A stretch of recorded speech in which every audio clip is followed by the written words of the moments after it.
about that, right? And so when I was going through my notes, I was like, I will put the reason down. I would kind of like liken it to the business, and then I was like, okay, well, how do we get out of that, right? How do we get out of that? But number one, and I'll throw this over to you. He says you're bored.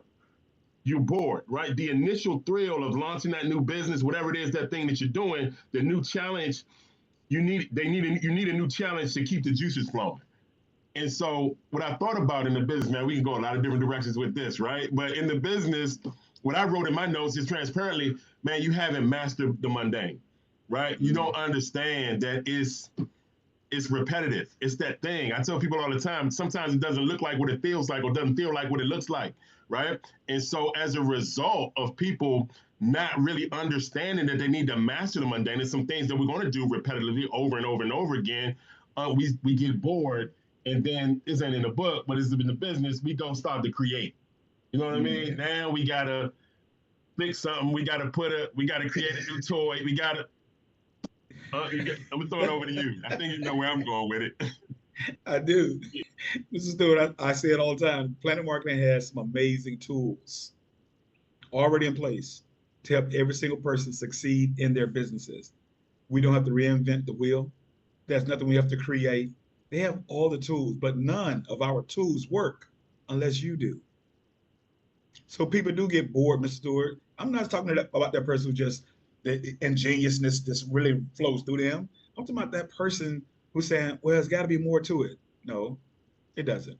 Mr. Stewart, I can't get bored with my business. You know why? Because I'm really good at it. I'm really good at the PS3, Mr. Stewart. Peaking interest, showing the plan, third-party validation.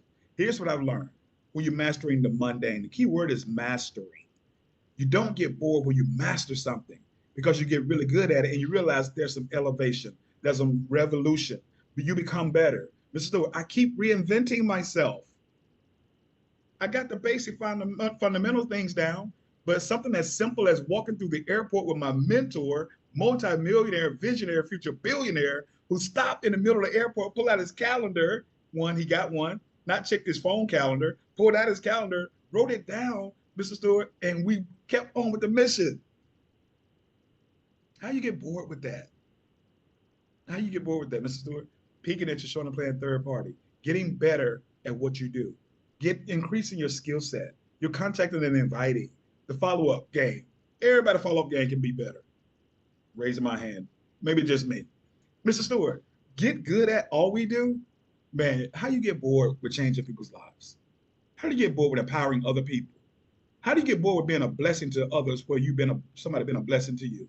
How in the world do you get bored with your product called travel? Well, I'm sure you're gonna book your own destination wedding, right? The future Mrs. Stewart gonna book her own destination wedding. I hope I get the invitation. But Mr. Stewart, how do you get bored with that? Literally changing people's lives, empowering people with information that can change their children's financial bloodline? How do you get bored with that? Because you understand the value of what you have. Mr. Stewart? Oh, that was good to me, man. You see me over here clapping. I'm going to church over here. Look. He also said successful entrepreneurs, another way that they don't get bored, to your point, rolling right off of that, they want to go to the next level. So while you're mastering yourself, and I got to touch on that real quick. I don't want to be out of time. Please, but I love it, man, because when you start thinking about these people that we sometimes idolize, like the Michael Jordans or the people who were just masters at what it is that they did, do you know what? He wasn't playing basketball one week, football the next week, whatever. He was doing the same thing, the same dribbling, the same shoot, but he was getting better, right? He was consumed with just becoming better and better and better. And that's what I just heard you say, right? But sometimes we don't look at our little business the same way we look at, right? But it can pay us just as we got to look at ourselves differently. I love that analogy. You say, the ball is that in his hands, what is it in your hands, right? So then when you look at it that way, man, you can't get bored getting better. But then he says going to the next level, bigger goals. Sometimes we bored because we ain't working on anything, right? And I'll point at me, you know what I'm saying? Like, yeah, when I look into my business, and if I'm stuck at something, okay, what are you really working? Mr. Bradley says rank sinking reps, Bunker Hill, right? Bunker Hill. Then we going to Stone Mountain. Then we going to Mount Everest, right? Which one were you on, right? Rank. I'm sorry. Go ahead. Man, listen, you want Zelle cash out? What? Nah, man, we just chat. Same, Mr. right? Stewart, Yeah. I'll assure you that's where I was. Mr. Radley, again, his infinite wisdom keeps putting things in place. When I say keep evolving, how I found to keep evolving, you see, he keep adding to the training that he's doing. He keep making it practical. He keep giving examples, and everybody need to write that down. Rank, seeking, rep. You got to be fighting for your next rank by helping people get to their next rank. And when you replicate that process, you don't get bored. So, Mr. Stewart, again, like you said, I want to be out of time, man, but rank, seeking, rep. Somebody never heard that phrase. Mr. Bradley created that months ago. Rank, seeking, reps. Those are the individuals who are still climbing, who are going for their next level, their next promotion, whatever it is in this business, Mr. Stewart. You can't get bored if you're focused on that next thing, the very next thing.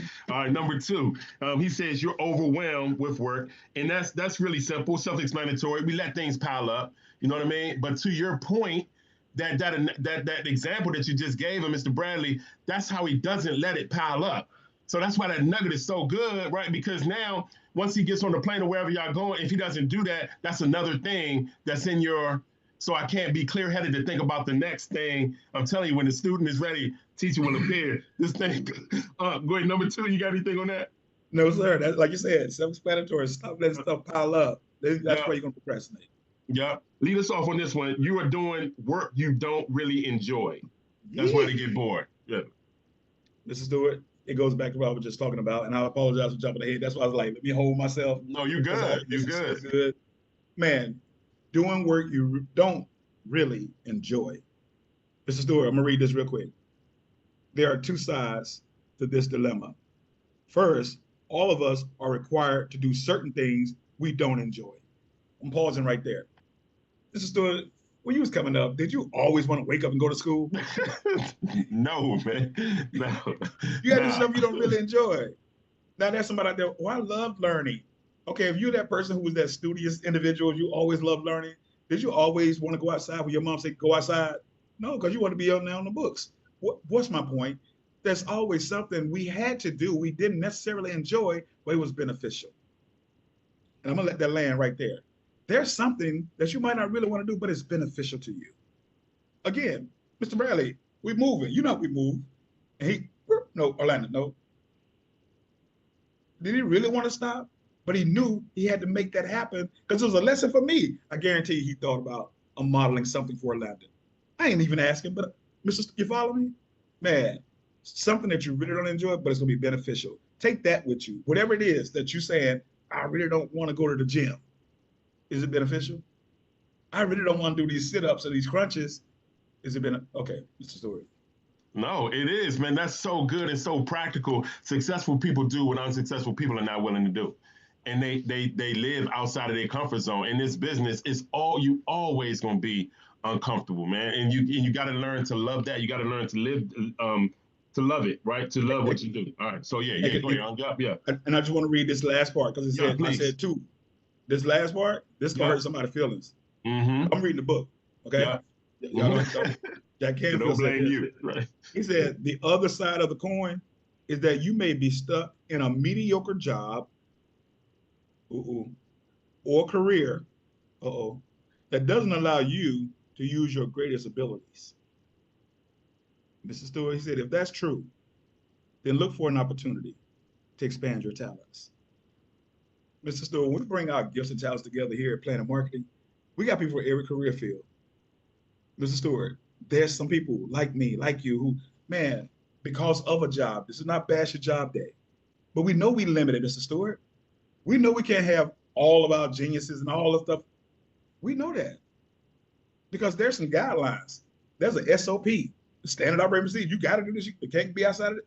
But here, you're free to do what you want compliantly when it comes to, Mr. Stewart, the freedom that you have to work with who you want to work with, empower as many people as you desire, learn and glean from other individuals. It's a family, winning culture, winning environment. We get to move about the country. I saw your schedule. I was like, this guy's everywhere. But Mr. Stewart, the freedom. And he said, you might be stuck in a mediocre job or career that you know you can't really be your greatest self. Here at Planet Marketing, we talk about your greatness. We talk about you walking into your purpose. We talk about raising your lid. We talk about that stuff, Mr. Stewart. We say you already got God-given gifts and talents. We want you to use them. Don't hold them. Don't harbor them. Man, let us leverage you, your expertise. You're a great speaker. Get to the point where you can be on stage. Man, you're a great presenter. Get to the point where you love how people serve at the door, serve on AV, IT, whatever. But still, we got infinite possibilities. So when I think about this, man, you doing work you don't really enjoy, you can find something to really enjoy here at Planet Marketing. Man, wish we had about 10 more minutes. Man, that just hit a nerve, right, in a really deep place, man, because that's where I was, right? And people will often look and say, man, what did you used to do? I used to drive a bus, right? And I remember being on that bus thinking, and this ain't me, you know what I mean? And nothing wrong with it, right? That job took me when nobody else would, you know what I mean? When in a period of my life where I needed it, and it took care of my family, you know what I mean? So no disrespect, and it was okay, it was good, but I knew that it was so much more, right? That God put me on the earth for, you know what I mean? And so sometimes we think it's just the money, but that's part of my why is helping people get the money so they can unlock themselves, right? So they can really tap into their purpose. Sometimes, man, we so trapped in a job and paying bills that we can't even think about for a second while we're actually here, right? They say I forget how the quote goes, man. Shepard White used to say, and it used to get me in the heart every time. He said, your work is what you're paid for. And I forgot the other thing is what you're made for, right? So I forgot how it goes. I'll look it up and share with y'all. But man, you get my point. I mean, man, that hit a nerve. And there's so many people. And I love what you said responsibly, not about quitting it, right? Because you can do this and that. You can do this, still do that responsibly. But over here, you get to grow, right? And you get to find that other thing and hit that other gear and do that thing that you were put on the earth to do, right? Which is whatever that is, man. So I love that. I love that. Last one, you're easily distracted or downright lazy. I'm gonna get that to you, so you can get No, that. you're not. No, I'm just You're kidding. not either. They got that themselves. Right. He said, hey, y'all, this is the book. I'll say what Mr. Stewart said, number 4. You are easily distracted or just downright lazy. God bless. Good night. Mr. Stewart, thank you for the opportunity to serve, man. Yes, We got sir. out of time. It's an honor. Sir. Y'all, this book is so powerful. All the books we read are powerful, Mr. Stewart. If you execute on the things we talk about, have one takeaway every single morning that you're on the IMV, that you're going to execute that day. That's how you grow. That's how you get better. We get 52 weeks of this, Mr. Stewart. Every single weekday morning. Y'all, come on. Yeah. Mr. Stewart, man. I'm That's excited. that mastery. That's that mastery, right? To getting the 1%, 1 degree difference between hot water and steam. I love that. One thing, get a little bit better every single day. We can say, you know what? I take decisive action. Because everybody be like, well, y'all ain't say that.